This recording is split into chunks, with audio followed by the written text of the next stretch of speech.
Alright, Hello. what's up, everybody? Give me 1 second. Let me turn off this fan. I just realized it was there. You can add deviant if you want while I do that. Yep.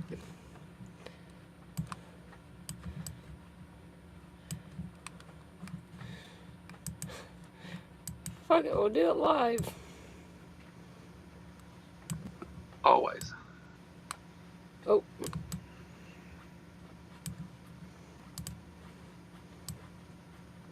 Alright, There we go. what's up, everybody? Hello. This is Politicality again. I think it's Thursday. I think it's like the 19th or something, right? Mm-hmm. It is. Yeah, Yeah, so, it's the 19th. yeah. So, today, last week we kind of talked about it, and then today, Deviant Outcast is with us. What's up, Deviant Outcast? Hello. How you Hey. I'm doing? doing good. I I think I landed now. Things became very confused right at last moment, as is per usual. And of course, I knocked over a bunch of miniature things. So that's good. But I'm super stoked. Lil keeps her shit in folders, so Oh uh, God. it's okay. Meaning my files and crap. Yeah. Uh, Files and crap. how Yeah, is there you my go. how is my sound? You're good. Is it Yep. okay? Good, good. All right. So, So what's up, Awesome. everybody out there in chat? Seth was just here a minute ago. What's up, Average Joe? Tori just popped in. Sue. Uh, Kelly. That's all I see for now. How's everybody doing today? So the title may have been a little confusing, I guess. I just kind of came up with that at about 4 o'clock this morning and put it on there. I didn't really think it through very well, but um, I mean, it kind of explains things that are going on, though. We're going to talk a little bit, and I've got a few clips for us to look at too. We're going to talk a little bit about the ongoing war in Iraq, which you know I said was a holy war there, which Iraq? it kind of is. Iran, Or not Iran? Iraq. That that was I that don't was know how that was a long time ago. so so many people are confusing the two. People who I would not expect that from. I think Ember were talking about It. It's be. Baghdad and Yep. speaking Farsi in Iraq, and but it was Iran. It's because we spent 20 years in the Iraq War, and it's just Yeah, kind of in our consciousness to say Iraq as opposed to Iran. yeah. I can get that. I just find it funny because it's literally the people I wouldn't expect to Mm-hmm. be confused by geography. Yeah. Mm-mm. Well, And by that I mean the It's not being smart confused by people. geography. It's just I it's just think the names force are of habit similar. more than Yeah. anything else. I think the It's just names are habit from saying it. similar, and we're Yeah. used to talking about Iraq. So, but yeah, Iran, lots going on there, and That's such a bad thing to say about the country that you are at war with. Yeah, we shouldn't even I'm not at period. war with anybody. No, So, I Neither am know, I. I know, I know. It's just when you step out of it and look at it from the outside, like, yeah, people should probably know which Yeah. country they're warring with. But I also get that as uh, things are happening in, I won't say the White House, I would say in Donald Trump's head, and then Mm-hmm. sometimes maybe he borrows the brainworm from RFK, and they have a little powwow, and suddenly there is war. in Iran, and I'm guessing you all know by now that he's planning to take over Cuba. Yep. And of course, was it Venezuela? Yeah. Yeah. And the rest of you are just like, okay, so this happens now, and that, okay, nice. I guess we're at war again with the Yeah. peace-loving president. Yeah. Yeah. Yeah. Get this man a Nobel Peace Prize. Right. Yeah, that's how you get a Nobel Peace Prize. You just start a ton of wars. That's how you get Yeah. one. Mhm. You declare Yeah. victory, declare that you made peace in these countries, and you deserve the Nobel Peace Prize. And then you start to threaten the literal sibling nation of those who give out the peace prize. And then when you don't get it, you start to threaten the country that are giving out the peace prize. Yeah. Mm-hmm. Because that's how peace works. Yeah. Yeah. Peace through force is what they or peace through strength. I think is the term they used, which is stupid. But Yeah, that's so fucking... det är så jävla efterblivet så vet fan vad jag ska ta vägen. Sorry, I had to vent. yeah, I didn't know any of No, those I words. get it.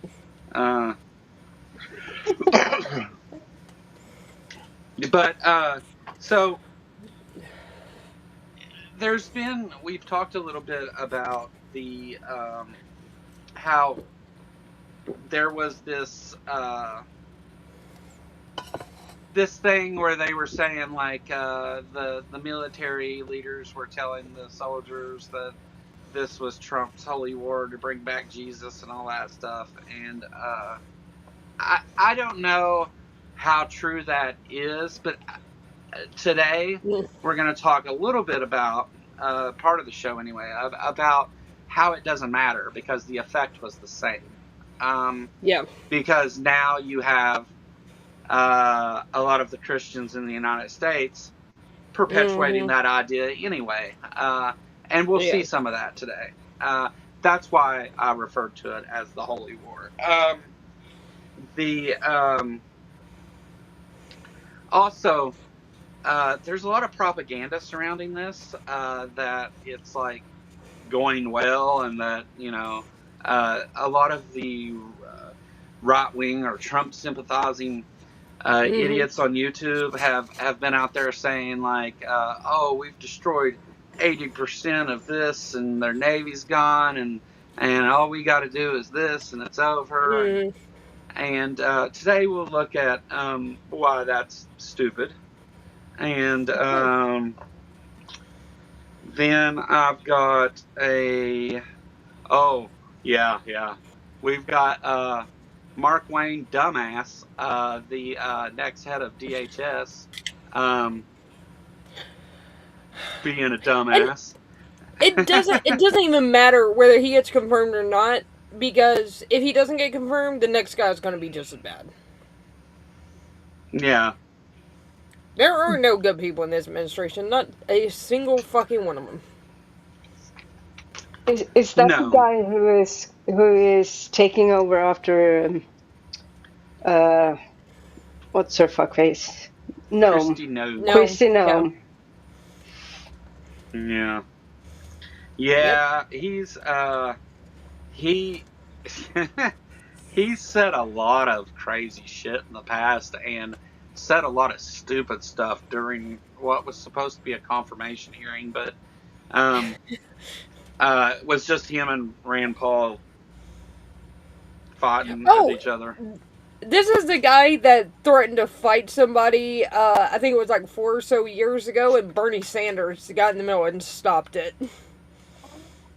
He wanted to, yeah. Yep.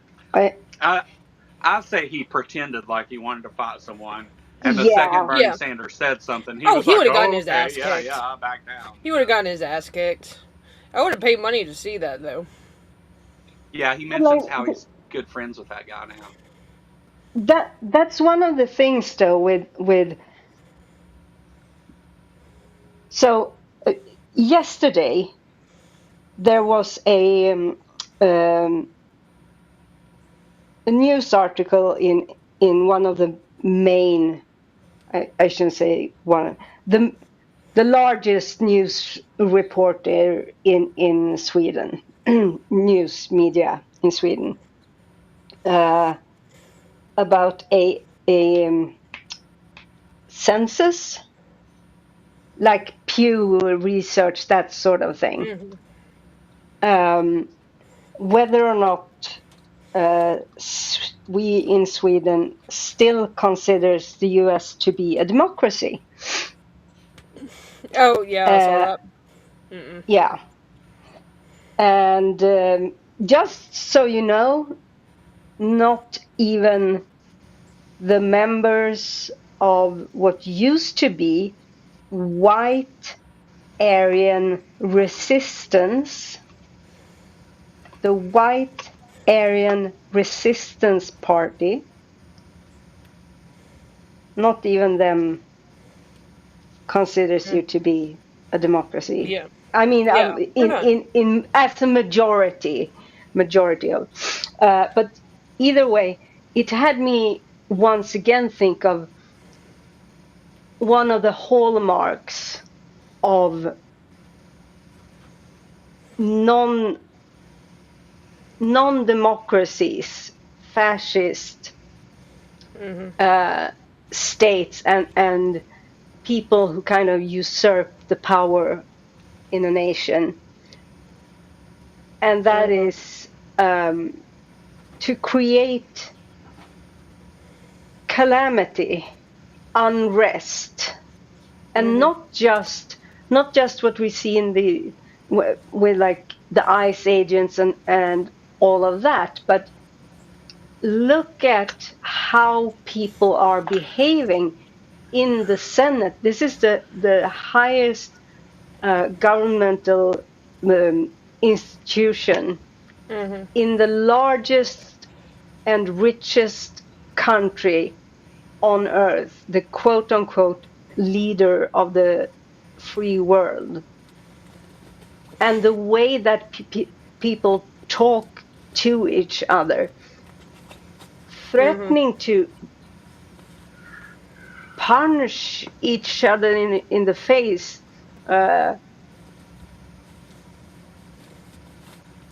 Yeah. Treating each others like it's bully tactics.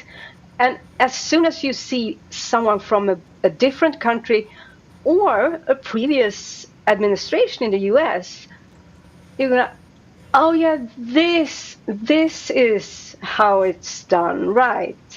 I remember these times. Yeah. You don't want these.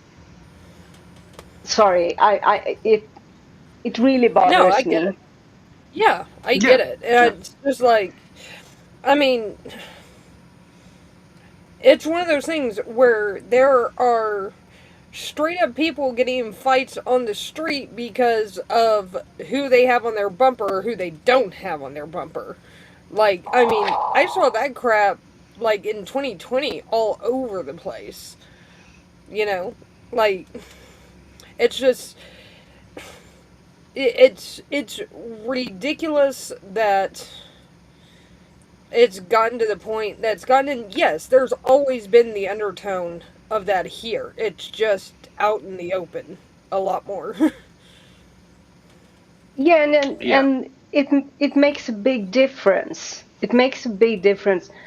It's what I have said for quite some time now when speaking with people who are very much like pro Second Amendment and defending it with this yeah, but it's for us to be able Yeah.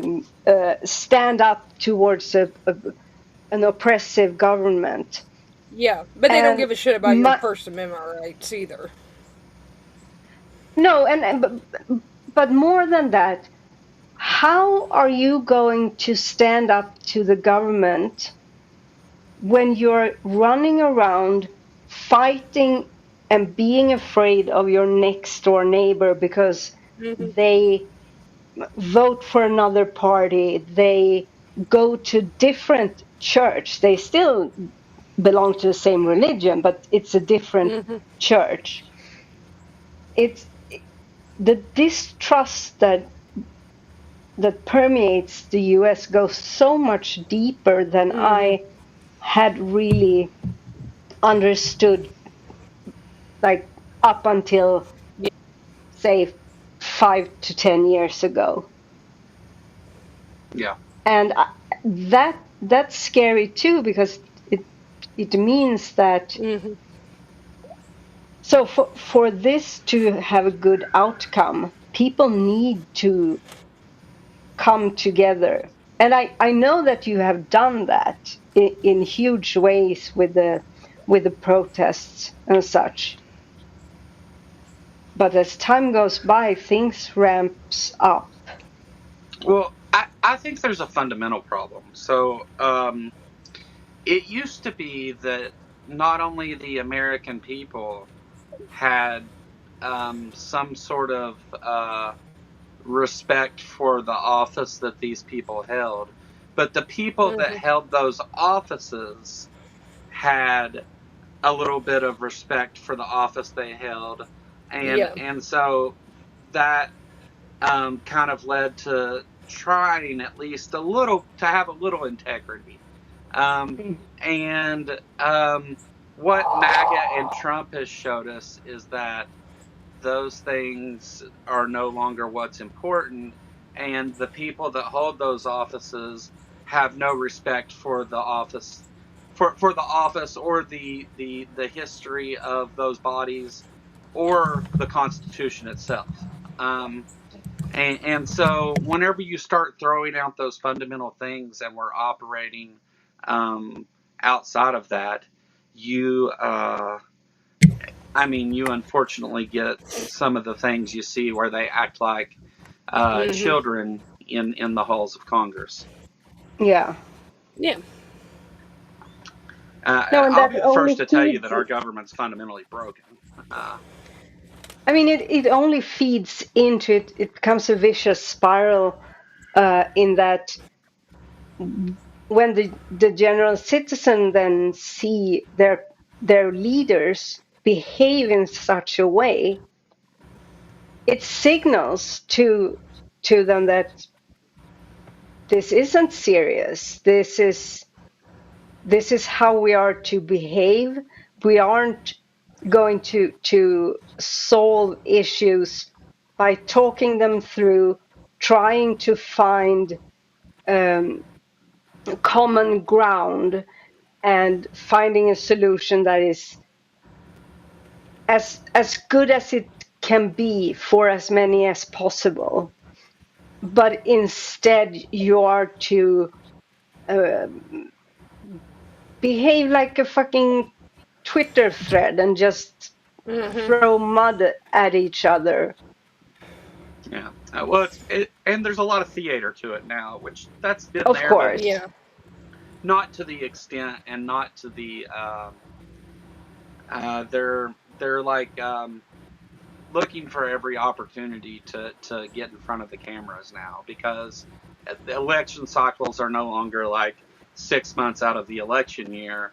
They're from the moment they get in office, they start fundraising, working towards the next election because the only thing that matters is staying in power. Yeah. Yeah. Exactly. I mean, I remember hearing reports of Congress people that would get elected. They would be in office for like 2 days and then immediately have to start fundraising for the next one. Especially in the House of Representatives, where they get elected every 2 years. The problem is when you get somebody in the Senate who is a complete piece of shit, it takes 6 years at minimum to get them out. Yeah, Especially when they become a piece of shit a year in. yeah. Mm. But the people like before, like, to get elected, you had to. I mean, it was fun if you had like some you had flip flopped on things, or you hadn't been truthful 100% of the time. Like that Mhm. was kind of how we knew politicians. But now you have people like Lauren Boebert, Marjorie Taylor Greene, Mark Wayne Mullen, uh, all in the halls of Congress. People who would not normally you wouldn't think of with the integrity that that office should hold. Like, it used to be like you had constituents, I have constituents, and we both respect that, and we're trying to do what's best for our constituents. But that's not the case anymore. They're trying to do what's best for Donald Trump, and what's best for Donald Trump is for them to stay in power to do what's best for Donald Trump. And that's their only focus. On the right, the left has its problems with this too. Don't get me wrong. Yeah, of Not course. not to the same Mhm. extent. Yeah. Yeah. It's crazy. Yeah. And then you have legacy media is has become propaganda networks for whatever side they're supporting. Mhm. Um, Independent media has a lot of issues too, but at least we'll cover the stories. Yeah. The Legacy media, whether it be CNN or Fox, will only tell you part of the news. Now, that's not to say that those two things are equal, because they're not, but they suffer some of the same problems, though. Yeah, Yeah. I have noticed a big difference between news reporting in the US and news reporting here. Of course, it don't get me wrong. We have shitty uh, instances of news media too. It's just that I don't engage with them. Yeah. But we also have very serious uh, and independent news media. I mean, our system is built upon the fundamental idea that when it comes to learning about what's going on in Sweden and in the world around us, the reporting has to be factual and as neutral as possible.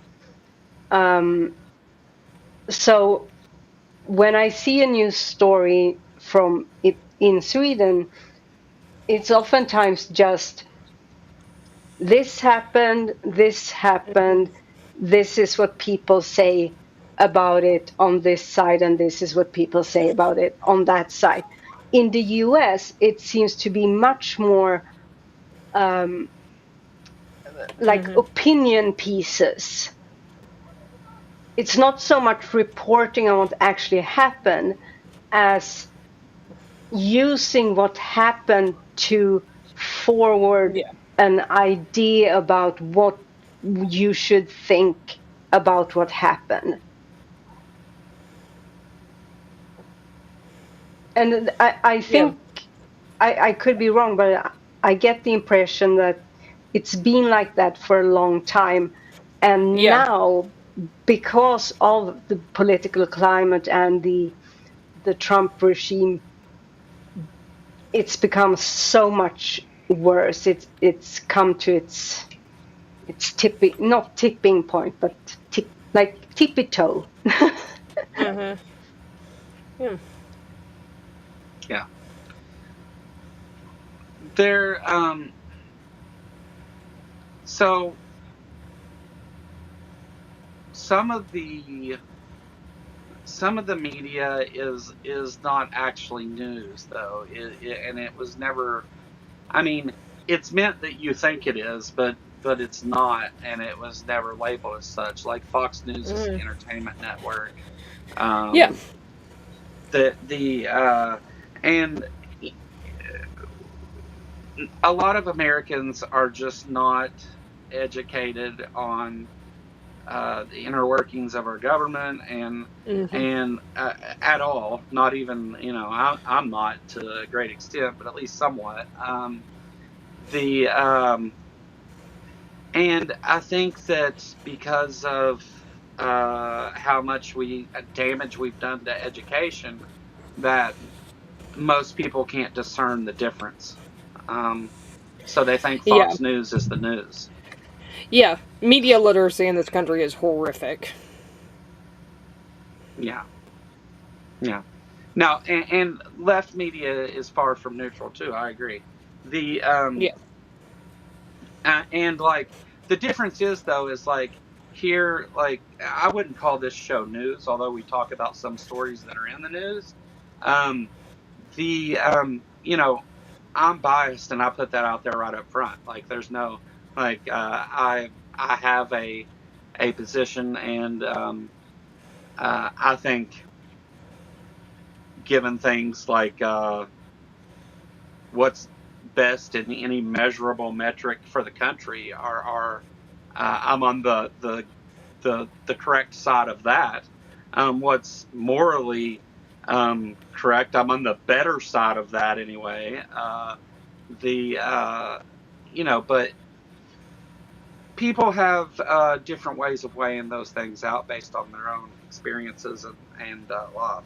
Uh, doesn't make them right. They can be wrong, but they just have a different method of viewing it. No, I wasn't. What? Stealing what you just chatted? Oh yeah. I hadn't even seen it, Joseph. But yeah. So there's definitely issues with media, especially legacy media, and I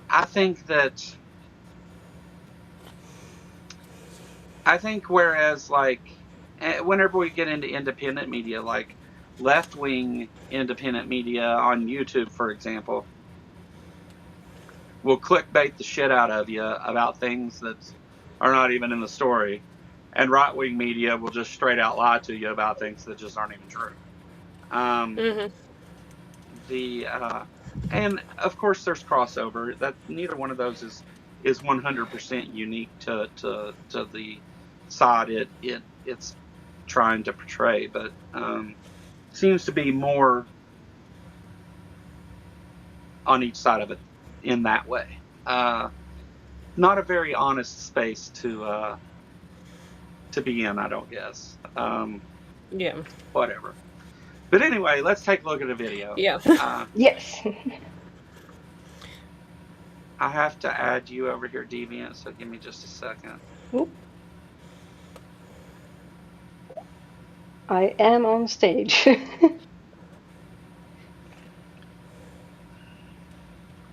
We'll put you right there for now. Yes. All right. So there's been several things going on in the halls of Congress. This is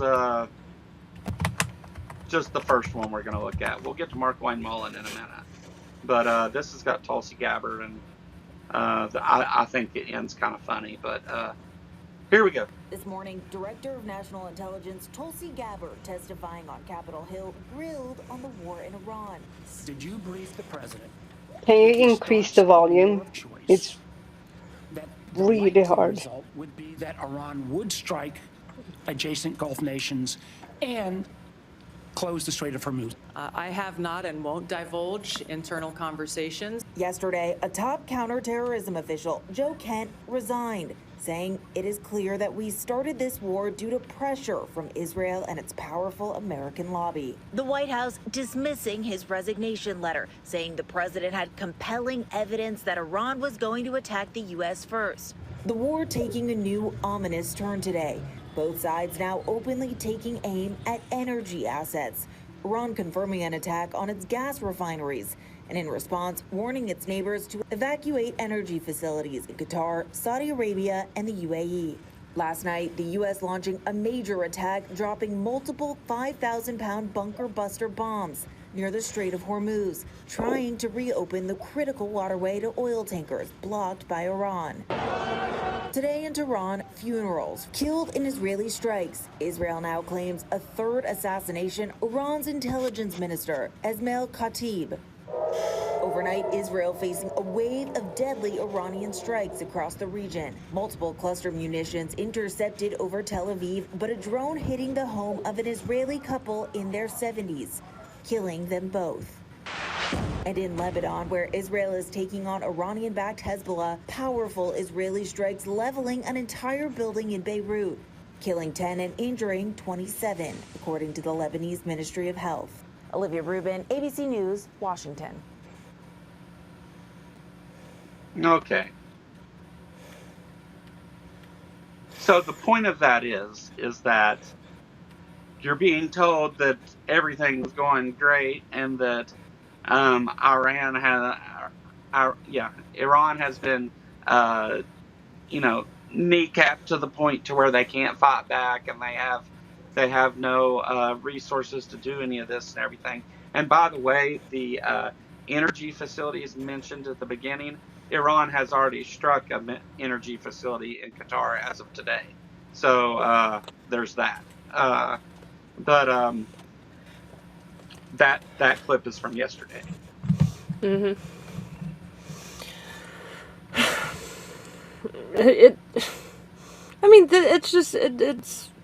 It's fucking crazy. Like, we shouldn't even be over there. We shouldn't even be doing this. And then there's the whole thing about...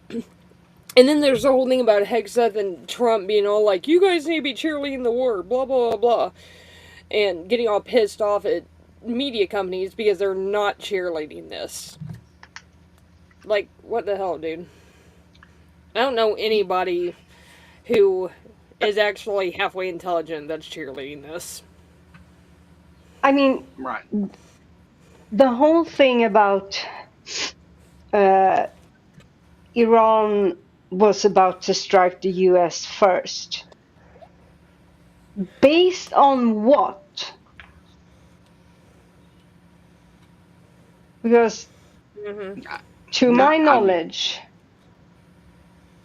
onions. The onions in Trump's head.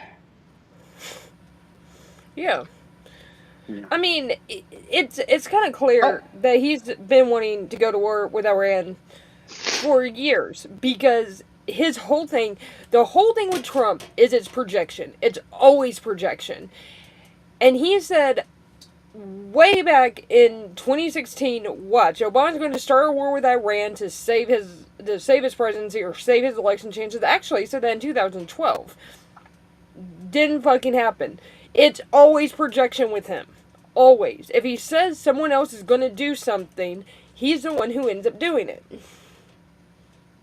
Yeah, and it's also the fact that people like Trump, people with the psychology of Trump, they have this the strong man misconception that you need to be powerful. Just look at the people that Trump looks up to, like Vladimir Putin, Benjamin Netanyahu, what's that other guy's? I can't remember his name. Well, the Saudis. It's this. Oh yeah. If he going to war, in the mind of Trump, is a sign of being a strong man, a strong leader, not taking into account for a fucking millisecond, because he generally does not care about the people. not just the people over there, but the damage that it does to the American people as well. Trump Yeah. doesn't care if Americans die. Well, I think that the one of the reasons I played that is I was trying to show that not only does he not care, but he's willing to lie to you and say that it's not even like our media in general is willing to lie to you and say that everything's going great. That was from a local news network, although they were covering a national headline. The that was though because the mainstream media isn't covering it that way. They'll sit and tell you that, oh well, we expect the war to be over, or the what did he call it, excursion to be over in a matter of days or weeks or whatever, and that we've destroyed most of Iran's weapons and all this stuff. Whereas that whole video was Iran bombing the shit out of Israel, Lebanon, the Strait of Hormuz, and Qatar. I mean, like it was Yeah. they're lying to you. It's propaganda. Yeah, and that's also an important point when we talk about totalitarian regimes, non-democracies, and something that's been going on in the US to an increasing degree since Trump's second term started, which it's fucking amazing to think that it's 14 months. Yeah. It's a quarter. Yeah. It's a quarter of the time that he's supposed to be in office. Yeah. But he's been taking action, unlawful action, but law doesn't. I mean, your law and order candidate, now president, is a 34 times felon and a pedophile, and never mind. Right. But he's threatening and even persecuting, not persecute, using the law, not persecution like harassing them with a stick. People, news personnel and news companies that doesn't report the way he wanted to be reported. And people are looking. So the scary thing is that the tactics he's using works. The whole point with the way that ICE is behaving, the whole point with sending the National Guard into American cities is to ramp up fear, to accommodate compliance, or not accommodate, but to incite compliance, force compliance by fear. And people have been put in jail, their rights stripped away from them, not being. And I wish I remember the guy's name, because there was one example I heard of just like the day before yesterday, I think, not being given the right to an attorney, not having the right to call his family.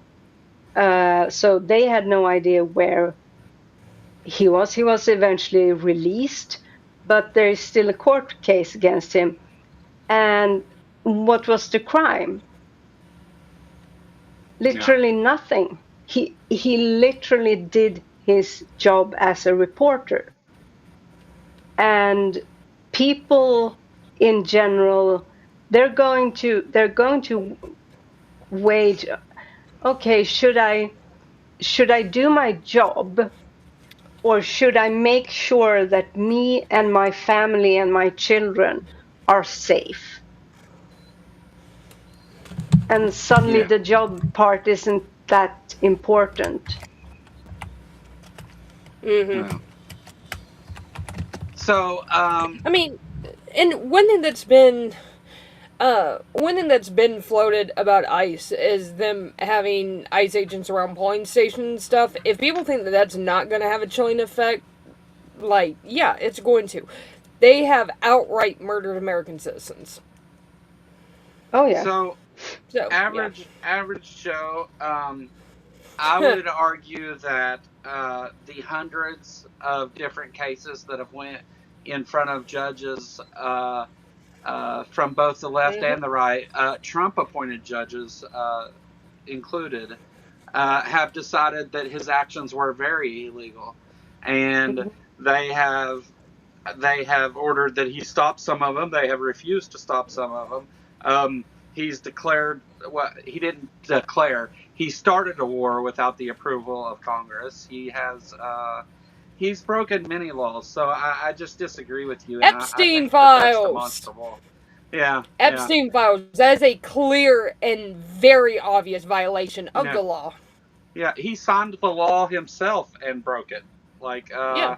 Because he knew it uh, wouldn't pass veto. He knew yeah, he couldn't veto it.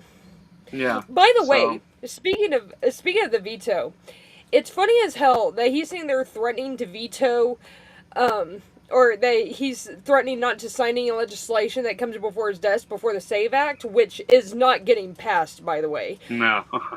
But the thing is if a piece of legislation goes to his desk and it sits there for 10 days and he doesn't sign it, it becomes law anyway. He's going to fuck himself over because I guarantee you he doesn't know that. Yeah. The yeah, he needs 60 votes in the Senate to pass that. That's never happening. Never ever. No. There's enough Republicans who are, like, hard set against that because here's the thing the reasonable Republicans know that's gonna stop a lot of women the rest of the women Republicans from voting.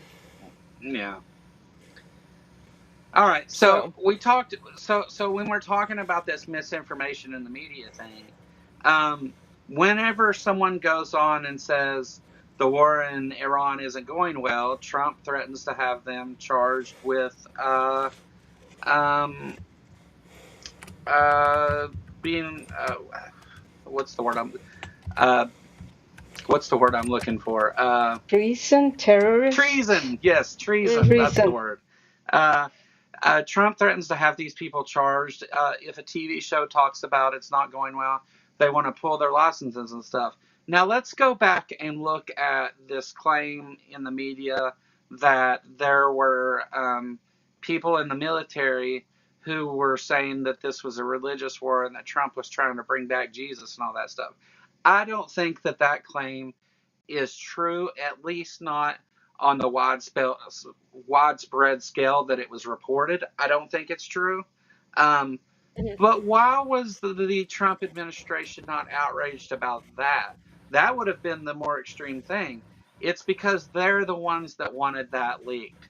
Because Yep. now we're going to look at a clip which shows what the side effect of that was, and it's exactly what they want because it gets people to back this war.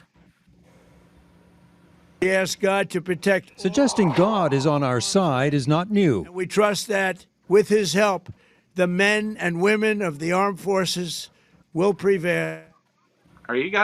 Can you guys hear that? yeah, I can. Because I can't. I can hear I Trump, can. but it's kind of low. Okay. Will, mute your microphone for a second. Okay. Go in your settings and turn on background noise suppression while this is playing. You've got a real bad empty But noise U.S. sound President Trump. I still can't hear it, so it don't matter. Anyway, We ask I'll God to start it over protect. here. Suggesting Let it play. God is on I know our what it sounds like. side is not new. We trust that, with his help, the men and women of the armed forces will prevail. But U.S. President Trump, lifting up the arms of our president, who prayed with Christian leaders in the Oval Office after starting the war, is seen by some as anointed by God. Influential pastor John Hagee links the war with Iran to biblical prophecy leading to Armageddon and says that Trump is the one to stop Iran. Other presidents did not have that courage. Donald Trump has that courage, thank God. Pete Hegseth, Trump's Secretary of Defense, holds prayer services at the Pentagon and read Old Testament scripture at a briefing this week. Blessed be the Lord, my rock, who trains my hands for war and my fingers for battle. The Military Religious Freedom Foundation says it's received more than 200 complaints from military members that commanders are using religion, in some cases biblical prophecy, to justify the mission. Their commanders view it in their version of Christian nationalism, that this was all foretold in the biblical book of Revelation. Washington has long painted Iran as a country of religious extremists. Iran is run by lunatics, religious fanatic lunatics. Iran is a theocratic authoritarian regime, but conflicts historically are more bloody when one or both sides use religion to rationalize the fight. The idea of trying to have this be our God versus your God, again, past is prologue. That has never ended well. To many, this war is really about oil and power in the Middle East. Religion tries to inject superior morality. It may be used by both sides to justify certain acts of really savage violence. It actually may make long-term peace harder to solve because it roots the conflict in points of ideology and belief, which may not be actually what's the driving force behind some of the conflict. I was saved by God to make America great again. What does Trump believe? Some interpret the war as a stepping stone to biblical end times. For Trump, could the price of oil be the stepping stone to losing interest and shutting down this war? Eric Sorensen, Global News, Toronto.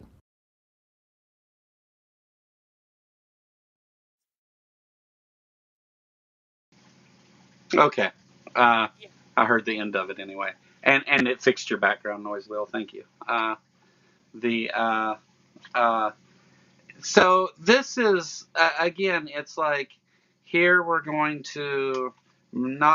going to threaten to charge anybody or pull media licenses or anything else whenever they're out there saying this story. In fact, it seems to be an administration-based thing that has promoted this story, and now it's being used, and you hear the evangelicals getting behind the war and parroting the same things that were in those claims. Even if the reports that were given out about, like, this many people complained that stuff, we know that kind of shit happens. It happened during the Iraq War too. We know it happens. So yeah, it's not unbelievable. I mean, yeah, it's not. Whether it happened or not doesn't mean that people won't believe that it happened. I thought that was true when I first heard it for some time. In fact, I even argued on here with somebody in chat that it wouldn't be this widespread if that hadn't happened. There wouldn't be 200 reports and all that. But it turns out it wasn't really 200 reports. It was one report claiming that it happened 200 times. And there's reason to be skeptical of that. Yeah, but I mean, it is not even remotely outside the realm of possibility that there was an officer talking to one of the people that he's over and it came up. Like, that's completely within the realm of possibility. Yeah. And yeah, sure. Probability, if you ask me. I mean, I would say, given that there are fractions in the US who are actively working for this to be a religious war and has done so for decades to try to start the not Revelation, the Armageddon. when a war starts, of course, those people are going to, whether or not it's the intent from the government, from the administration or not, they're still going to claim it is. And sadly, this time around, it's become so probably troligt.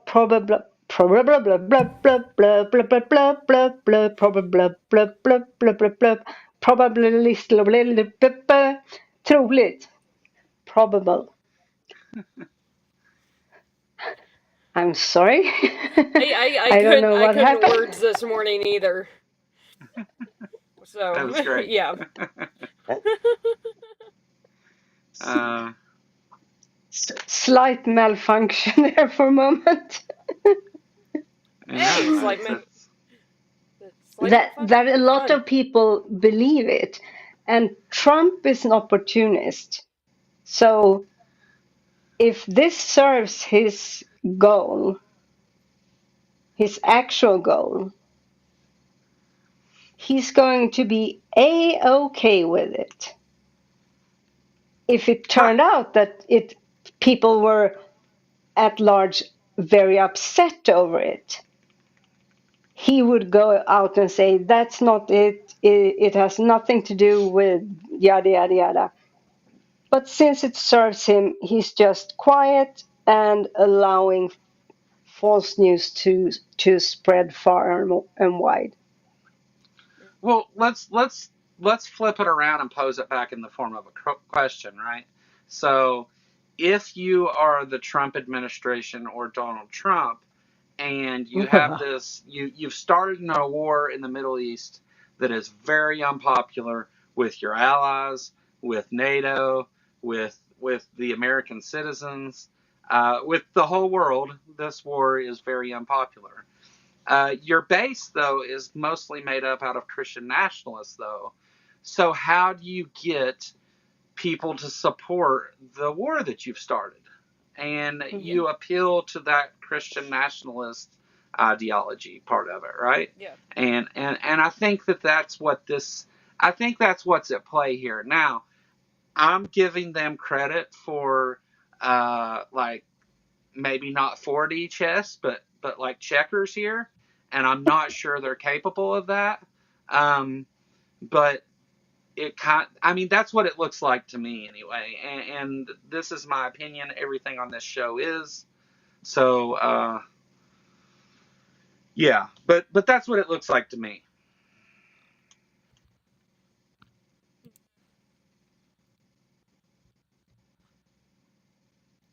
Yes. I concur. That made me giggle. Yeah. But I think that trying to make it inform your guests of the past hundreds and hundreds of years that historically prove it as one. What on earth are you talking about, lady? That's not very nice. He knows what the hell he's talking about. Who cares? Yeah. Well, I read it and I was like hundreds and hundreds. What have we got here? And then I read it and I was like, oh, I don't even know what he's going on about. Is there a gas leak there, Joseph? Did Kent leave the gas on? I don't even think you're at DAL, so or maybe you are. I don't remember. I thought you left. It's another Joseph. No, that's Joseph. Pretty sure. No. That's not Joseph from DAL? Did you not learn about the Crusades? That's not Joseph from DAL. Apparently you did not. Try again. Yeah. I knew that. That's not his picture. Anyway. Yeah.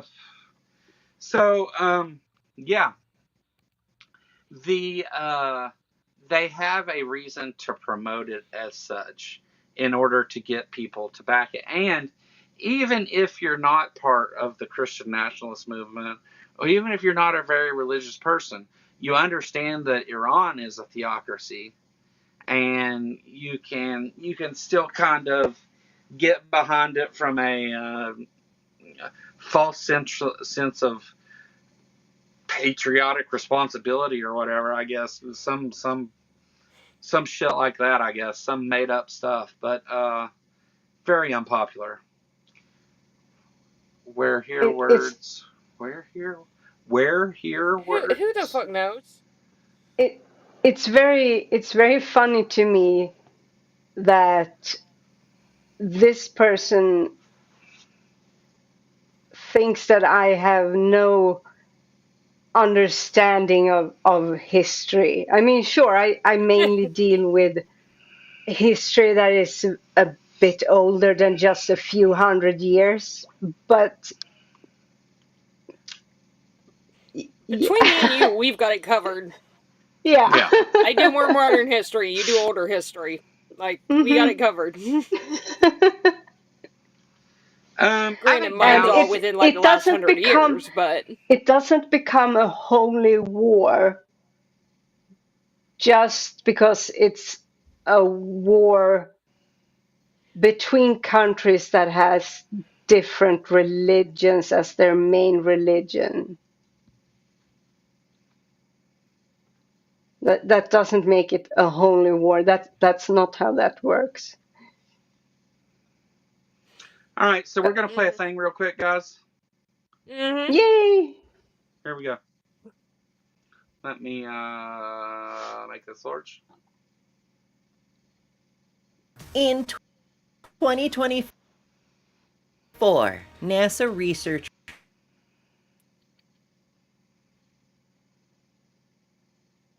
Rachel Lenz gave the world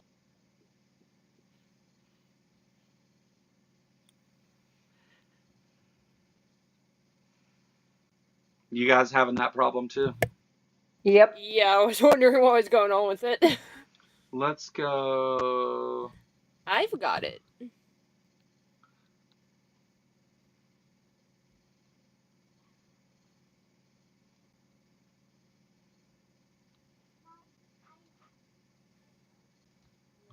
in 2024, NASA researcher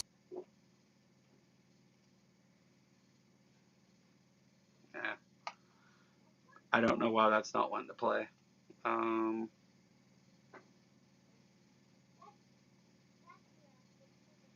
can put it up on mine. Go for it. Okay. Oh, wait, hang on. I am... Wait, hang on. Sorry, I'm trying to figure out how to do this on the fly.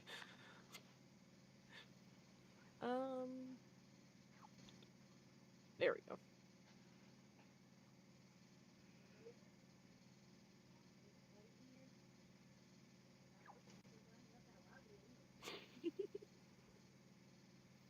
Go ahead.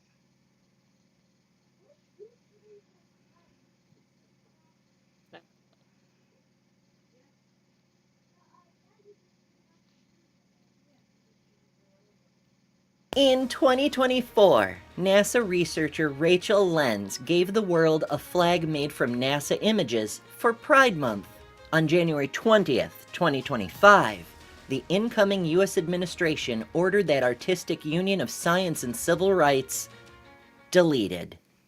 So I tracked down the original images it was made from, recreated it, and then added even more wonders of the cosmos to update the flag to the current, more inclusive form.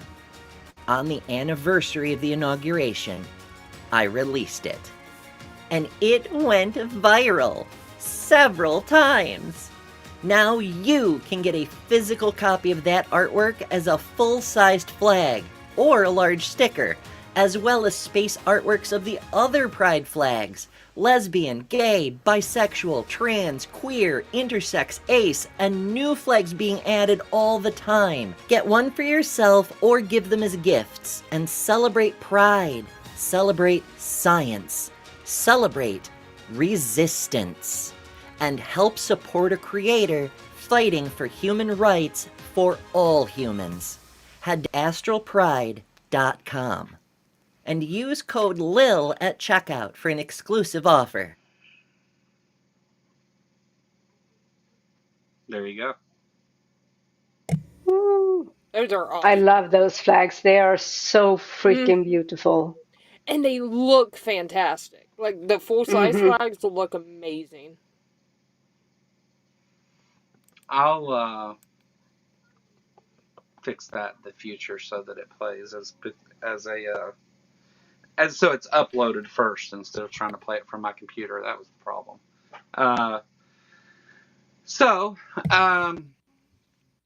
Yeah, go over and check out Amber. Subscribe over there. We've got links and stuff where you can go and check out those flags. There's one. But there's, I think I put it in the description as well. And if not, it'll be there after the show. Yep. That one's going to give you, so you've got Lil just posted that, and that form of the video had her promo code in it. You get a different discount with the 2 promo codes. So go buy 2 flags. Yeah, with mine, you get $1 off the stickers. Yeah. I forget what the one with mine was, but anyway, you can go check that out definitely, and yeah, there you go. Bree posted a link there. Thanks, Bree. Oh yay! Thank you.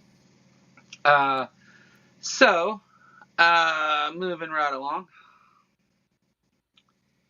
we had Trump nominated Mark Wayne Mullen, and Mark Wayne Mullen has a history of saying some crazy shit, and not a very good person. But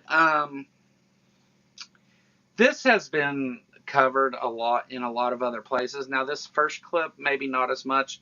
The second one we'll get into a lot more. But during the hearing, Rand Paul, when he wasn't talking about Mullen being okay with him being attacked from behind and all that crap, he was he played this little video here, and this gives a record of Lewis Stickers TKA is the full size of G flag. There you go. Thanks, Amber. But this is just a brief history of some of the times that Mark Wayne Mullen has promoted violence or reacted with violence or whatever. And we'll let this play out and then we'll talk some more. You know where to find me. Any place, anytime, cowboy. Sir, this is a time, this is a place. If you want to run your mouth, we can be 2 consenting adults. We can finish it here. Okay, that's fine. Perfect. You want to do it now? I'd love to do it right now. Well, stand your butt up then. You stand your butt up. Oh, hold on. Big guy. Oh, stop it. Is that your solution, Hold it. No, sit down. Sit down. Look at you. You know, you're a United States Senator. Sit down. Active. Oh, okay. Sit down, please. All right. Can I respond? Mr. Hold Chairman? it. Hold it. If he got up too, would you have gone at it right there in the hearing room? I would have probably jumped over the dais at that point. You have to be called out on it. If not, this guy continues to get away with this stuff. And it's just, you know, it's silly, it's stupid, but every now and then you need to get punched in the face. Well, go back to the 1800s and 1700s. They used to have canings. And duels. And they used to have duels. Yeah. Right. And there was a way that men used to settle their differences. I ignored him 4 times prior to that. And people say, yes, you're supposed to ignore it. Well, you know, I'm not a very good Christian. I try to be a good Christian. And I know people say you're supposed to turn the other cheek. I prefer the David method. But we need to move from an almost. And by the way, I'm not afraid of biting. I will bite. Biting? I'll bite. Yeah. I mean, a fight, I'm going to bite. I'll do anything. I mean, I'm not above it. And I don't care where I bite, by the way. It just is going to be a bite. In hindsight, any regrets? No, I really don't. Yeah. He's going to bite you guys. Mark Wayne Mullen He doesn't care Does where he hair pull bites. too? Does he pull hair and bitch slap people? Probably. He does the cat fight. So let me tell you something. If you have to go on the news or a news show to talk about how you were going to be such a tough guy, how you were, I'm going to fight and I'm going to bite people and all those Mark Wayne Mullen things, yeah, you're probably not that scary. From my experience, people who are tough don't generally have to sit and tell you about how tough they are. No. And this guy's a joke. But he's still promoting violence. And we'll look at the second video in just a minute. We'll allow some time for that to really marinate with the audience there. What kind of person we're dealing with. Ron Paul is another dipshit, and he's from my state. Rand Paul, however you want to say it. Dipshit Paul, not Jake Paul or Logan Paul, the other dipshit Paul.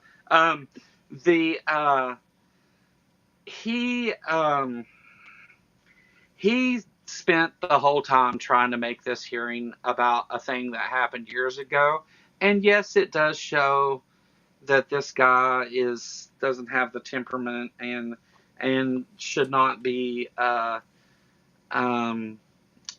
over Department of Homeland Security, where people have the authority to use force against people.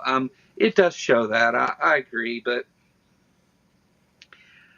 Rand Paul spent way too much time just going on and on about, oh, you said you were okay with it. You said you were okay with it, and you're okay with it. And he just went on and on and on. When there was lots more things to talk about. Now, this video did show other examples, and it was Rand Paul who said roll the video. I guess he said roll the video, guys. So roll the video, guys. Yeah, but Mark Wayne Mullins showed that he was not.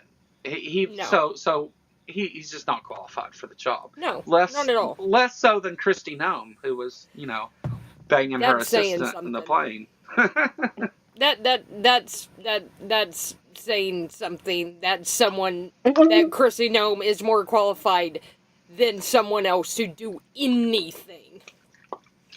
I do want to point out that in any other circumstance, Kristi Noem being the Secretary of Homeland Security and then doing that to someone who worked under her, that is a crime. Just to be clear, just because it's not a man doing it doesn't mean it's not a crime. This was her using her place of power and flying around on private jets and stuff, and with her boyfriend or whatever. It's illegal, and they're not going to hold her accountable for it, though. Of course not. Right. Of course not. But I mean, the thought, doing that with that woman, yeah. Sorry, I just a very dark headspace right now. Can't think of. Sorry. No. Yeah. No, I get it. Just no.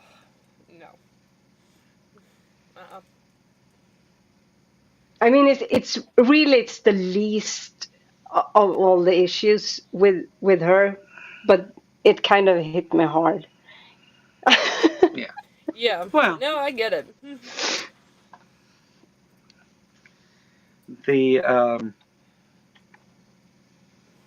Yeah, Kristi knows something else. Do you? Never mind. I'm not going to say that. We'll save that for the members only stream. Yeah. And she's still part of the administration. She's just where she's not as visible. Yeah, yeah.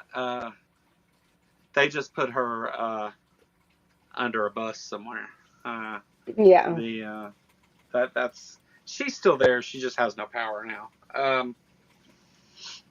They gave her a lofty position that they made up for her, which I think is even funnier. But she has no actual power. So after that clip plays, this next clip kind of picks up a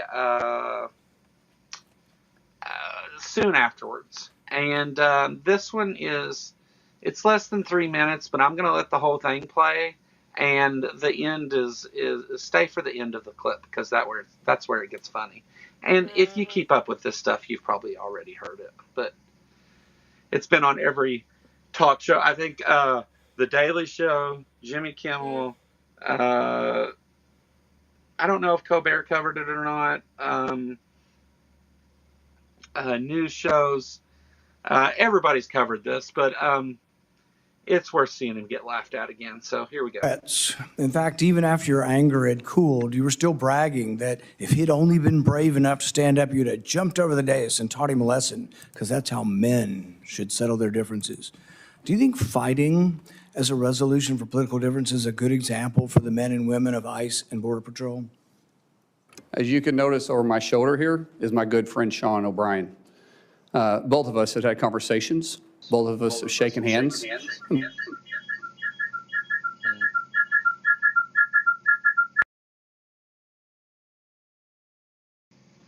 Sorry about that. That's my fault.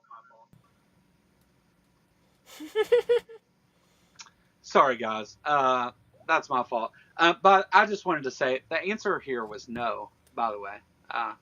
The answer was no. Okay.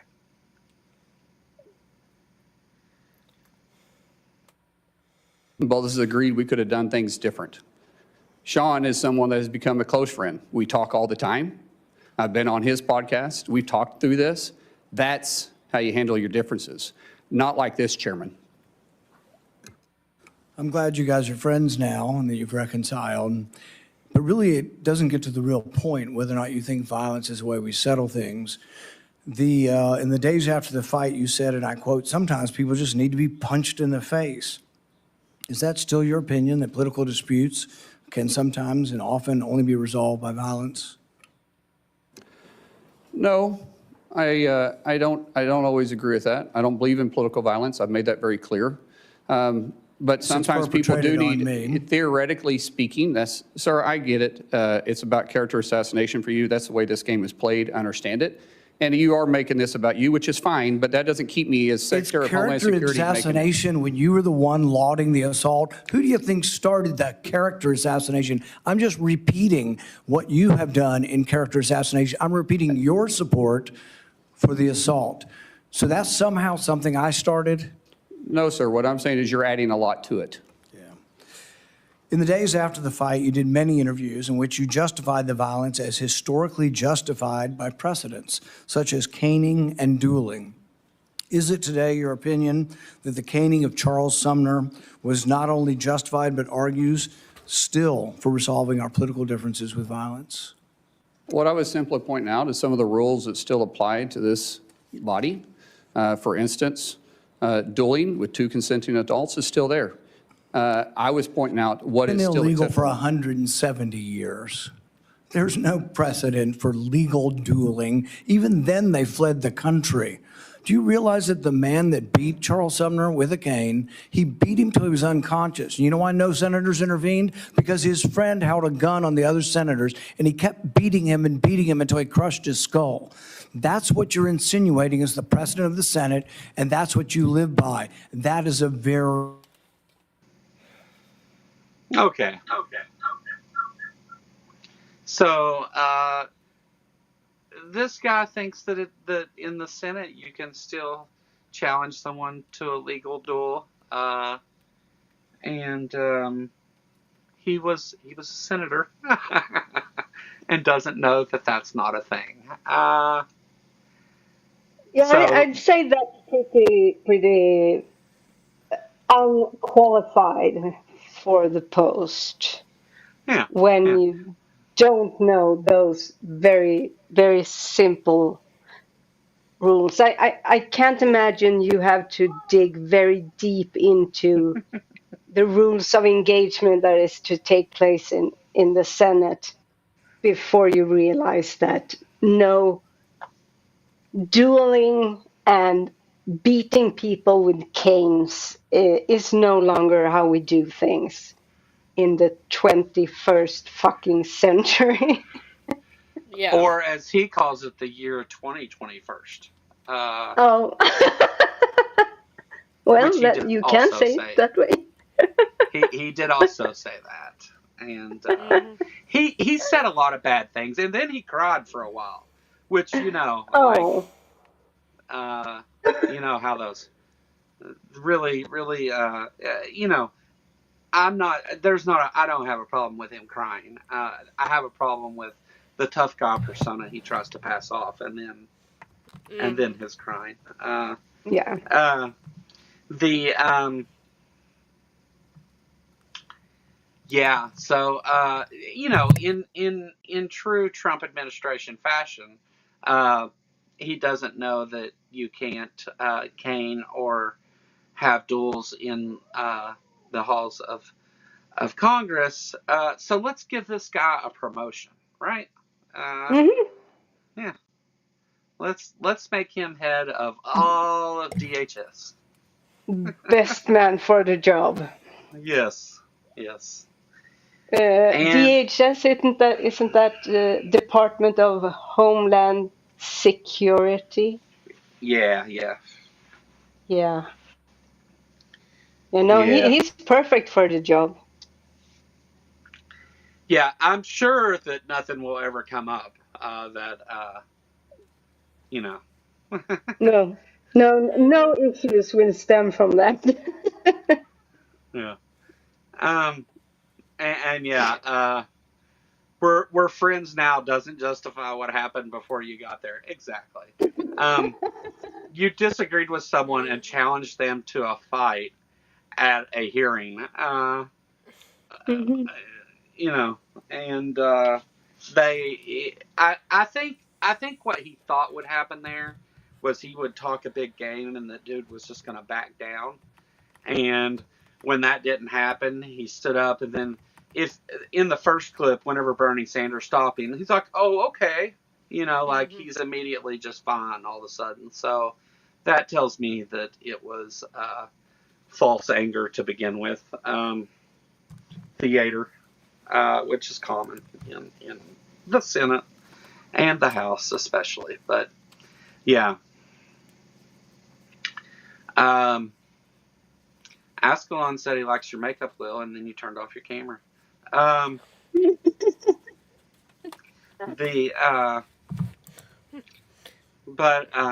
contacts are bothering me today. Oh. Well, go ahead. Oh. That's a comment. I often have that effect on women. But this is just more of the same from the Trump administration, right? They want to put people who will be loyal first and know what the hell they're doing third or fourth, and or not at all. And it's the same thing that happened with Tulsi Gabbard in the prior hearing. It's the same thing that happened with all of Kristi Noem's tenure as head of Department of Homeland Security. And it's the same thing that's going on with Pam Bondi right now, which they've tried to pull a quick one with to get her out of being subpoenaed and under oath in front of House oversight. So, yeah, look forward to that too. What happens there? I should have put up a poll who actually thinks that she'll end up testifying under oath. about those things. I think that it'll happen because there's a lot of Republicans that are not happy with her as well. This was a bipartisan thing, although James Comer kind of was playing a little bit of a game here. But whatever. We'll see. We'll see what happens. Even if they find that even if she goes in there and perjures herself, like, Trump will just pardon her. I mean, like, she probably already has a blanket pardon, you know? I would say, honestly, like, he hasn't pardoned anyone yet because he's going to sit and wait and see how people are going to behave while he's still in office. Right. So he's not going to pardon them until the last minute. Well, I think Trump cares about him being loyal now without the pardon, like, because they catch the heat now as long as they don't have a pardon. But once he pardons them, he catches the heat then. And I think he's probably made some promises to at least Pam Bondi and a couple others that, hey, just do, whatever the White House tells you to do. Listen to Stephen Miller, and if they try to impeach you or charge you or whatever, I'll pardon you. I imagine there's some deals in place because these people are too willing to go and just lie under oath. But they're also not very smart, or they don't have a lot of integrity. So maybe not. That's putting it mildly. Yeah. Kash Patel and Pam Bondi are just obscene. That's being a little kinder than I would be. Yeah. Or did I dream that Kash Patel was also being swapped out?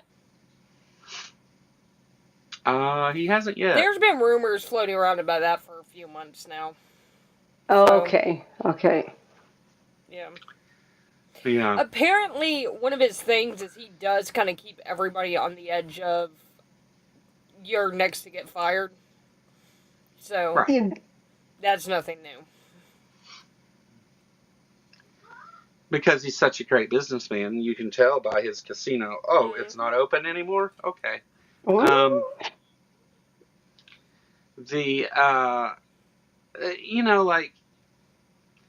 And also, it's like with Pam Bondi and Kash Patel, and Mark Wayne Mullen too, for that matter. But especially with the first two, the amount of hypocrisy that they're willing to engage in just openly is appalling. Kash Patel's out there with his comments on the Epstein files, and then his whole thing about Stephen Ray using a private jet and why that shouldn't be allowed and all those things. And Kash Patel has done this more than anybody ever in history. And Pam Bondi, who focused her election campaign in Florida on standing up for victims of human trafficking and stuff, and now won't even look them in the eye, won't apologize for the mishandling of the Epstein files and numerous other things, and on and on and on. They are hypocrites every time they open their mouth. From the very beginning, Pam Bondi, I've got that on my desk to release. Well, and then, I didn't mean that, and didn't do that anyway. Even when ordered by law to, they've hidden Trump's name. They've covered up for Trump and other powerful people too, and so the hypocrisy is out there. And if I have any Trump supporters left in chat, which usually you guys are all gone by now, but if I have any left, how about them gas prices, guys? Oh yeah. I finally got a car and not going to be able to afford to drive the motherfucker. Yeah. And that's just another thing. Like Trump's whole thing and MAGA's whole thing. He's the peace president. The no foreign wars. The no regime changes. The no more pointless wars and no fighting wars for other countries and all that stuff. They wanted us to abandon Ukraine, but they're right up Israel's ass, aren't they? While they genocide people, Ukraine wasn't even doing that. The hypocrisy, though, it's common, and that's, I think it's both a product of sunk cost fallacy and also the Christian nationalist thing, because we see that a lot within like Christian nationalism and Christianity. He doesn't believe in any of the shit, but he leans into it hard. Oh yeah, every chance he gets. Yeah. He is, in just the last couple weeks, Trump has said both, I don't think I'm getting into heaven, and that he was appointed by God. Not really consistent. Not that he ever is.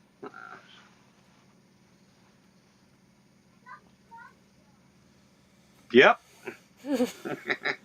Yeah, I mean, it's just, it's insane. Like, why the fuck do we have this guy as president again? Seriously, people? Yeah. Like, I hope you fucking got what you voted for. How was he even allowed to run a second time? Because the Senate is fucking stupid. I mean, how is it possible that, at least in some states, if you're a felon, you're not even allowed to vote? You're not allowed to vote if you're in prison. But you can be a 34-time felon and a rapist. And as we now know, though, back then we didn't know the same way we know now, a pedophile. And still run for office and be elected by the people who claim they just want to save the poor children.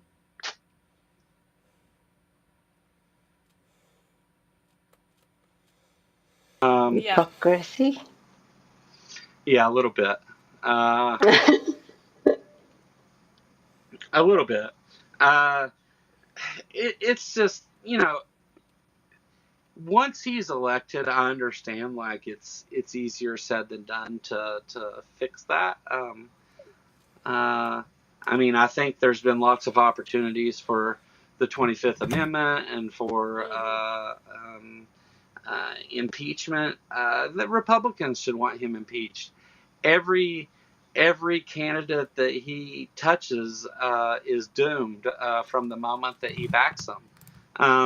The Republican Party is in deep trouble as of right now, going into these midterm elections. Mm-hmm. But it's not just that. It's their constituents are going to want to know, why they're supporting all of these things, why they voted with Trump every step of the way, and they just aren't going to have an answer for it, and they will pay some kind of price in at least the midterm elections, provided that Trump isn't able to prevent people from voting or doesn't suspend the elections altogether or all of those things. Joseph, I'll never vote for people who protect pedophiles, so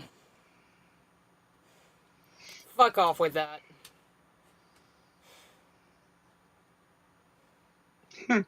Your guy's a fucking pedophile. Your party isn't fit to govern. So let me get this right. Tim Walz said you don't have the right to commit hate speech, in which he's talking about violent hate speech. But it's okay that you can't incite a riot. That the Trump administration is taking comics off of TV, that they're threatening to charge news anchors with treason for reporting on the war, that they want to stop women from voting. Like, you can't be serious, all right? I've like, already explained this to you, Joseph. Or Joe. I already explained to you why I voted Biden. Trump killed my dad. Fuck him. Yeah. Yeah, so, I don't, I'm not worried about the Republican Party. They are not in trouble. What are you talking about? Okay, sure, dude. Sure. Okay. Have you seen, like, even the right-wing polls have them losing terribly? Not just a little bit, but like almost possibly, like we could end up with a super majority, even, like, because of their actions. They are going to lose the midterms, all things being equal as they are now. I mean, if they are held today, they lose everything. Only the deepest of red districts. MAGA doesn't even support this war. Even in those districts, the Dems are outperforming. Yeah. The Dems are outperforming across the board. Yeah. In districts where they lost by 40 points, they lost by 5 recently. Like, you just, like, they are gaining lots and lots of ground everywhere. Texas will probably turn blue. Florida may turn blue. Like, you've got to be joking if you think that they're not in trouble. They're in deep shit. And there's going to be many of them that are going to end up facing legal consequences for their actions. Pam Bondi, Kristi Noem, Kash Patel, they've all broken law after law after law. Donald Trump, he probably won't ever face any consequences, because I think he'll probably pass away before he finishes his term. But maybe not. But even then, they're not even going to take the time and spend the money on it again. Will it last till 2028 election? Depends on what the Democrats do. Just for the record, where it says most atheists live in middle to upper class, no, not the vast majority I know. No. That's crazy. Try again. Try harder, dude. Yeah. It's definitely not the just never mind. I'm not even going to go down that road. Go. I don't know. Go pull a Pew Research thing, I guess. I don't know what to tell you there. Get educated on your own nation. You're the joke, no? Yeah, okay. Okay. That's why we're laughing at you. We're not laughing with you. It is firmly and squarely at you. Yeah. I mean, I'm sorry, but he's just fucking ridiculous. Like, what the hell? The Republican Party has went out of their way to cover up for pedophiles. That's all I have to say. That's it. See? You pissed the dog off, you bastard. See what you did? That dog will jump through there and get your ass. You better calm down. That was Dr. Kip. Yeah. Dr. Kip the dog, not Dr. Yes, Kip the dog. the Dr. Kip. All right. So we'll see. You know, this is why Trump is refusing to do anything other than the SAVE Act, because he's fucked. And the thing is, and he knows it. Yeah, and the thing is that he does not understand why the Republicans are not going to shoot themselves in the foot to do what they want, because it's also going to shoot them in the foot, and they know it. How many Republican women do you know change their name after marriage? How many Democratic women do you know that change their name after marriage? I know a lot. There are less Democratic women that change their name than Republican. Well, I didn't. I think they're willing to sacrifice the votes of women in general because women, the group votes for Democrats overall. So it was mostly white evangelical men that got these assholes in office. Dr. Kip's named after the dog. Yeah.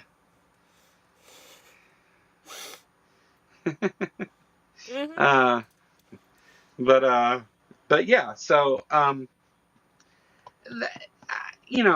don't have to. I don't have to have this argument. Just go look at the numbers. Just you go look at the numbers, and if you can find any poll anywhere, any legitimate poll, I'll say any accepted poll, widely accepted among the right, even poll that says that Republicans are not in trouble in this next election cycle. Rasmussen even said that they're in trouble. I'm wrong. And I'll admit I'm wrong right here.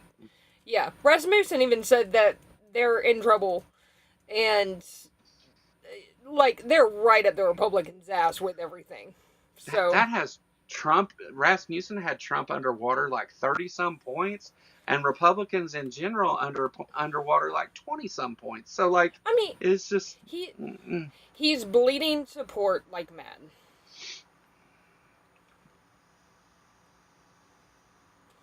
So, I mean, between the Iraq War and the Epstein files, he's lost half his support already. And it's just fallen off by the day. He's not going to gain anybody at all.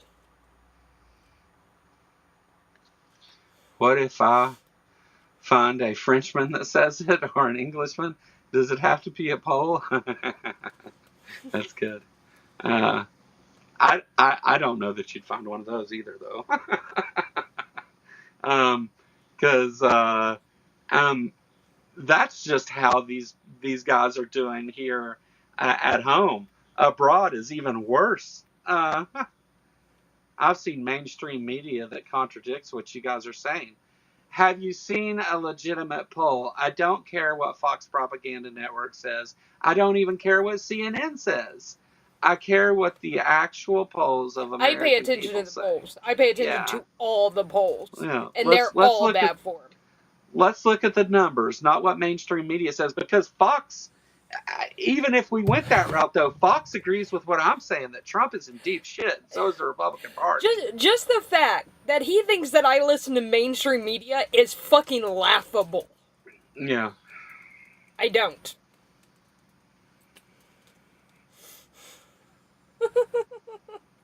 Oh, yeah, it wouldn't work the same, would it, Ascalon? But I've seen mainstream media that contradicts what you guys are saying. So I've seen, I've seen a dog talk before. That doesn't mean that they should have a talk show.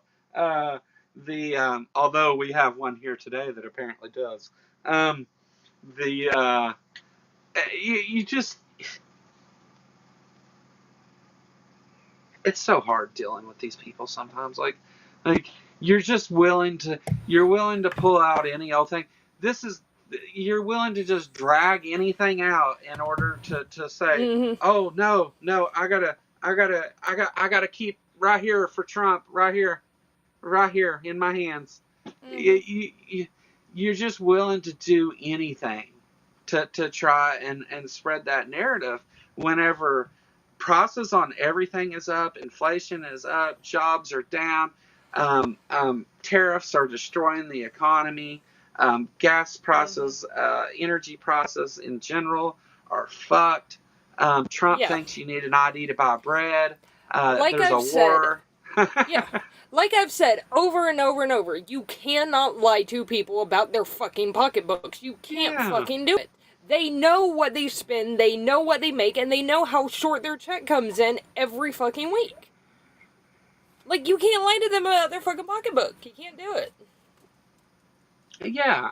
And it's like, and also, remember, You're sitting here acting like the American people and that don't care about this whole Epstein thing too, which they've tried to get us all to not talk about with all the war and the Mark Wayne dipshits and the all that stuff. Like this is the thing. Like they are the party of pedophiles. They not to say there aren't pedophiles outside of that party. Hold them bitches accountable too. But that's the difference between me and you. You think it's only Democrats that ever do any wrong at all, and the Republicans are always right. Why can you not admit that the Republican Party is not popular among Republicans? Because it isn't, and that is a demonstrable fact. All right, I'm done ranting now. Love Joe rants. I will get going on these things. Like, you want to come in, like, it's one thing if you want to have some nuanced point you want to discuss and talk about, like, you think this and that. I'm probably still going to come back to the guy you support's a pedophile. I mean, I'll probably still go there. But the thing is that that's one thing. But when you want to sit here and act like reality isn't fucking real, like, that's something different completely. Run a good candidate. Joseph, who ran in the last Republican primary? Fuck off. We don't have to run a good candidate. We just got to let your bad ones continue to be bad, because there's only two options, motherfucker. Like it's either the pedophile defending Trump administration that has ruined everyone's stock market, economy, gas, their jobs, the peace in general, or the other ones. That was a nice gish gallop. This isn't a fucking debate, you idiot. Like, this is a one-sided conversation, to be frank. So you ain't gonna win this, dude. It's not a gish gallop when I'm the only one talking. It's not I say something and then wait for you to respond in chat. That's not how this works. Jesus fucking Christ. What is wrong with people? No shit.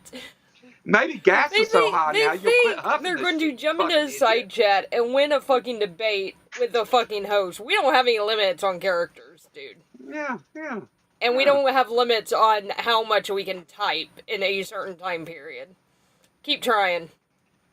And also, you're just showing your ass to everybody, so it's kind of fun. Yeah. We can't actually have you guys on to have a conversation about anything, because your positions are just so hateful and bigoted and fucking just horrible towards everybody. I mean, if you could talk about things without immediately going to, well, I don't want to, and people, I'm not even going to say it, but like, you can't do it, because that's all you have. That's all the Republicans have, is anytime we want to talk about factual things, you want to bring up some culture war horse shit that doesn't mean anything and pretend like it has some fucking bearing on the economy or on anything. And you're all fucking idiots. You're the ones we should deport. It's not possible to have an actual conversation with people who has chosen to live in an alternate universe where the biggest fucking liar is a truth teller and the Messiah and does nothing wrong, even though it's all right in fucking front of you. It's pathetic to be. So if you want to hate people, just say, I'm a hateful person. I'm a racist, I'm a fascist, whatever. I'm a hateful person. And I take glee in the suffering of others, and I don't give a fuck about anyone but myself. At least say that and be fucking honest. I didn't say you were hateful, Joe. What I said is all that you guys want to do is bring up these hateful ass culture war talking points rather than talk about actual things. Or you want to sit and say stupid ass shit like, but I saw Fox News and they said it was okay. Like, numbers. We have objective facts here. Like we have things to look at. We have things that you can see in real time happening. And you also support a hateful bigot, so yeah. Sorry if the shoe fits. It's your support of those things, not that you're hateful, Joe. Me and you had a complete respectful conversation, although it was a bit crazy. It was a completely respectful conversation about the thing, and that's cool. Like, but the thing is that your party and what you're sitting here supporting, that's all they have. That's it, and that's where this goes every time. Yet, both of you guys that are in chat right now arguing this shit, you have yet to bring up one demonstrable fact to point to things being any different than I've said they are. Instead, what you've done is, but Fox News or mainstream media, you said, I guess it could have been Newsmax, like that's more fucking reliable. Oh, Ian?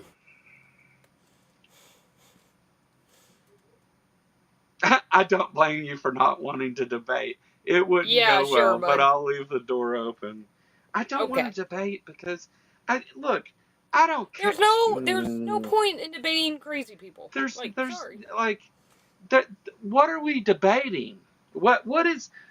Let me just ask you, because, and to be fair, I had a 2A conversation with Joe, and we disagree, and I think I can show with lots of numbers that he was wrong about a lot of things, but what are we going to debate? This is the same problem that we face in the conversation about religion right now, because you have one side that's like, oh, hey, I support science and things, and the other side that says that, oh, no, you have to defend science against my God. And fuck you. No, we don't owe you that. We don't. Nope. Mm-mm.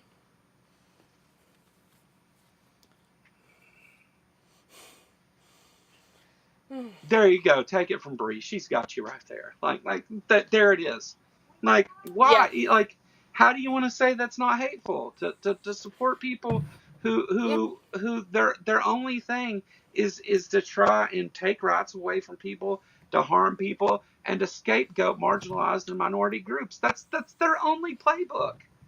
That's it. We're going to stop women from voting. We're going to kick out all the brown people. We're going to keep all the trans people from existing, I guess. Like, that's all you guys have. That's it. And yeah, you were able to have somehow Trump successfully scapegoat a group of people to the point that it created fear, which created hate, and got his ass elected by the white supremacists and the fucking the far right extremists and all that. That's what happened. Religion and politics are very different conversations.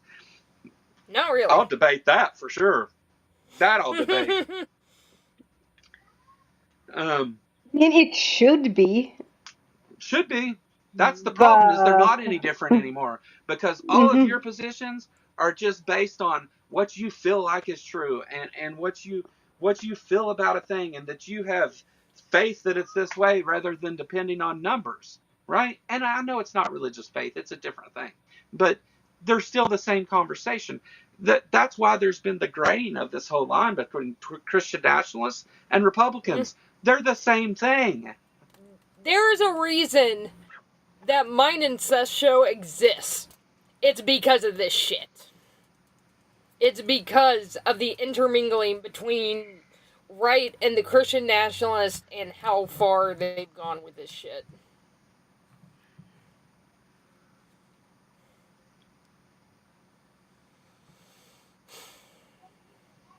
There it is. If you want power but don't have anything to offer, you need an enemy. Yeah. Pretty much. That's it. That's how the Republican Party has always operated, and that's nothing new. And the Republican Party would even probably admit to that. The thing is that what they did this time was a lot more gross and a lot more damaging and a lot more harmful to a lot more people. That was a lot more. Sorry. We forgive you. That's good. By the way, just to answer someone else where they said that people are bigoted is bigoted, justified against all Christians.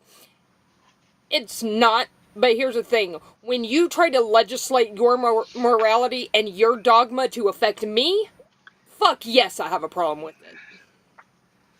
Yeah. Your dogma controls you. It doesn't control me. When I listen to you guys, all I hear are misrepresentations of my side and saying, okay, Joe, okay. It's not misrepresentation of your side. It may be a misrepresentation of you individually, but it's not a misrepresentation of your side. It is your side. You can show every bit of it. We've shown this. Why do you think this show, not my channel, not everything else, why do you think this show has existed since what are we going on, like almost 2 years now? Why do you think that this has been here? Why do you think that it continues to grow? Do you think it's because I come on here and I'm wrong about everything? I get things wrong, I admit that. But do you think I'm just wrong about all of it? Like I don't know what the fuck I'm talking about? Because we disagree, I must not know what I'm talking about. Yeah. It's not like I haven't followed this shit for 25 fucking years. Yeah. You know, it's like I have no experience in the political realm whatsoever. Sorry, I won't call you the Nazi lady. That's not fair. Yeah.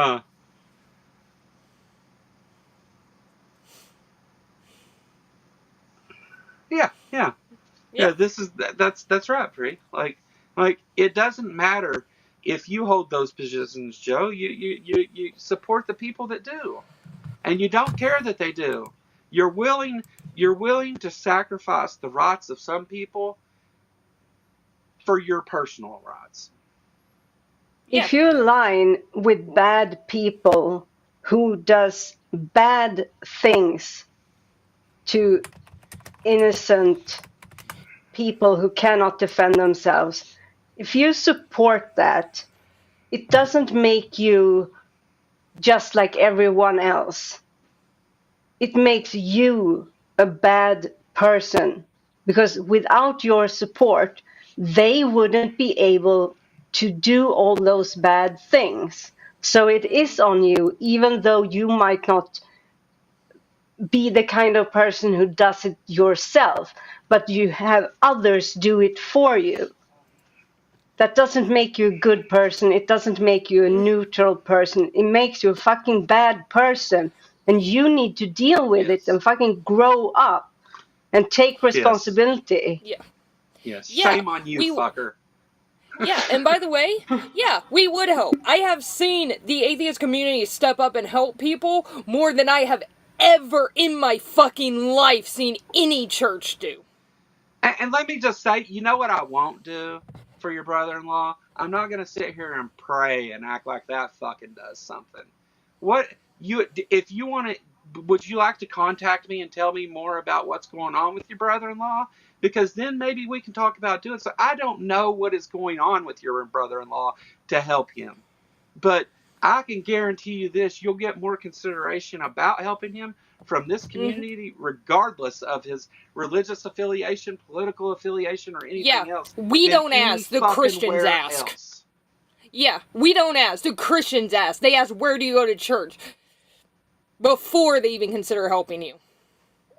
How dare you even come here and insinuate such a thing? That this group of people, especially right here on this channel, some of the most caring people I've ever met in my fucking life. And I'm from deep red religious Kentucky, brother. Like, oh man, you're getting me fucking stuttering and shit now. That's just crazy, man. Like, what the fuck? He's from California. What are you? He's in Kentucky suffering. I don't care where he's from. And by the way, I'm not from Kentucky. I'm from Texas. Okay. He's sort of not all there, and currently Kentucky has really screwed him. Kentucky sucks. Yes. Okay. Yeah. Yeah, you know why? It's with the other list of red states at the bottom of education, median income. Where would you like to start? Where would you like to start? We can agree on that. Kentucky sucks. I have no problem with that. Mitch McConnell. We can start there. Although I have no room to talk because I have fucking Ted Cruz, so.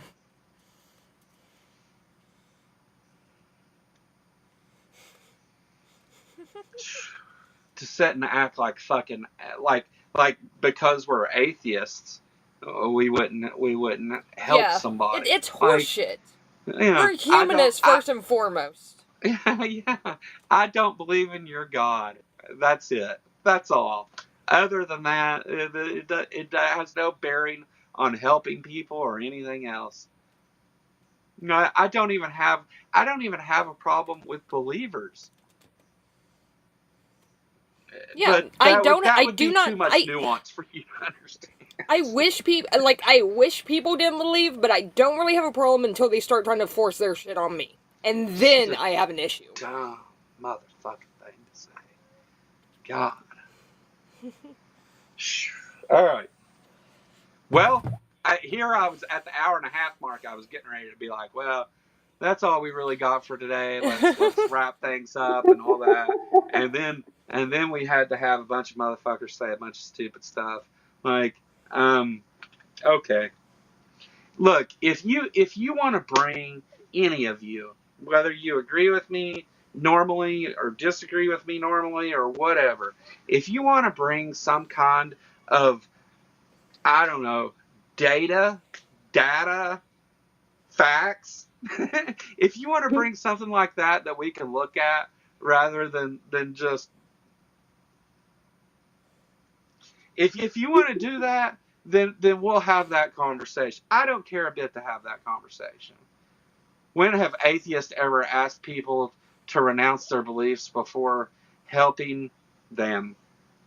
Churches push people into attending as conditional to charity. Yeah. It's funny you mentioned they that. do. Yeah, they do. This weekend, there's a right down the road. There's this little fair thing going on, and it's Sunday is the day of the fair, and it takes place from 4 to 6. But guess what starts right after that? Sunday service. So the whole idea is we get you all to come. Here we're going to do this thing, and we'll say, oh yeah, you can stay for service, and they won't make it a condition of it, sure, but it'll be a lot of pressure. And sorry for all the cussing for anybody that offended. Go fuck yourself. By the way, if anybody wants to, me and Deviant and Jess, I believe from How to Roll an Asteroid, we have got a crafting stream on, I believe it's my channel coming up in like 30 minutes to an hour or so. If you want to swing by and say hi there, have at it. It's just going to be a cool little chill crafty stream. So, yeah, there's that. And also, whoever made my cuddle squirrel think I must be ultra nasty and horrible. Name a date, a place. I'm gonna beat the crap out of you. Deviant is the sweetest person I know. Don't worry, Deviant. I'll take the reputation and I'll do the beating for you. How about that? Okay, good. Okay, good. See, Joe, right here. You were asked to give a fucking example, and most of them. You don't want to say anything because you know you're fucked as soon as you commit to a topic. All right. Sorry. I didn't mean to interrupt you, Davey.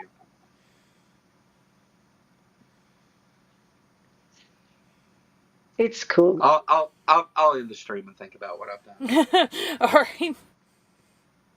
This was awesome. Right. Thank you for having me. I had a great time.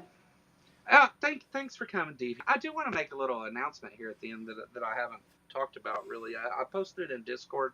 Those of you that follow me there know. But I am going to be working with the Tri-State Freethinkers on organizing and putting on the ARC and counter protests again this year.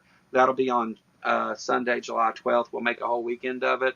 We are still confirming speakers and things right now. So give me a give me a bit before I release that list. I can tell you a couple, I guess. Noah, you can definitely say who's going to be there. Yeah, well, yeah. Lil will be there. Seth will be there. I will be there. Noah Lugens will be there. I guess that's how you say his name. Who else did we confirm for sure? Oh, Godless Engineer and Casey will be there. We're still confirming people. We have several. We've asked several people, and I don't want to give out those names until we for sure know that they're coming or something. I already made a mistake on that once. Yeah, we are working on that right now. There will be more information and stuff on my Discord and my Facebook, and here, of course. We'll do some fundraisers and stuff.